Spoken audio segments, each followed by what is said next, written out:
অন্যান্য সকল প্রাণীর মতো ছাগলেরও বিভিন্ন জাত রয়েছে।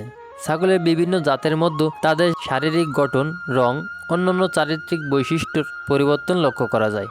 আপনি কি ছাগল পালনের কথা ভাবছেন? সেক্ষেত্রে ছাগলের বিভিন্ন জাত পরিচিতি জেনে নিতে পারেন, যা আপনার ভবিষ্যতে ছাগল পালনে কাজে লাগবে। আমাদের এই চ্যানেলে বিভিন্ন ছাগলের জাত সম্পর্কে ভিডিও দেওয়া আছে, আপনারা সেখান থেকে ভিডিও দেখে আসতে পারেন। আজকে আমরা জানবো রাম ছাগল বা যমুনাপাড়ি ছাগল সম্পর্কে।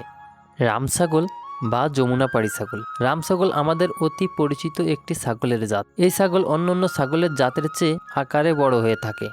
রাম ছাগলকে অনেকে আবার যমুনাপাড়ি ছাগল বলেও ডাকে। রাম ছাগল মূলত বিদেশি ছাগলের একটি জাত।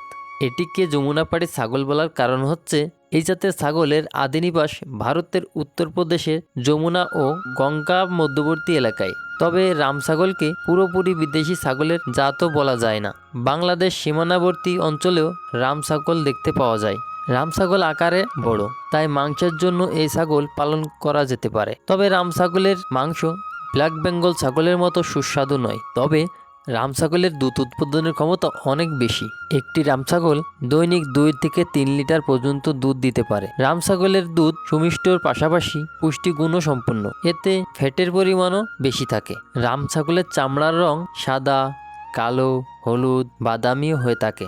রাম ছাগলকে চেনার সবচেয়ে সহজ চিহ্ন হচ্ছে এদের লম্বা কান। রাম ছাগলের কানের দৈর্ঘ্য 6 থেকে 10 ইঞ্চি পর্যন্ত হতে পারে। একটি রাম ছাগলের ওজন গড়ে 70 থেকে 90 কেজি পর্যন্ত হতে পারে। যদিও পুরুষ রাম ছাগলের তুলনামূলক স্ত্রী রাম ছাগলের ওজন প্রায় অর্ধেক হয়ে থাকে। রাম ছাগল বছরে একবার বাচ্চা দিয়ে থাকে এবং প্রতিবার 1টি থেকে 2টি করে বাচ্চা প্রসব করে। এই ছাগল আকারে বড় হওয়ায় বাজারে ভালো দামে বিক্রি করা সম্ভব। আজকে আমরা জানলাম রাম ছাগল বা যমুনাপাড়ি ছাগল চেনার উপায়। আজকের ভিডিওটা এ পর্যন্ত। সবাই ভালো থাকবেন, সুস্থ থাকবেন, দেখে শুনে বুঝে ছাগল ক্রয় করবেন।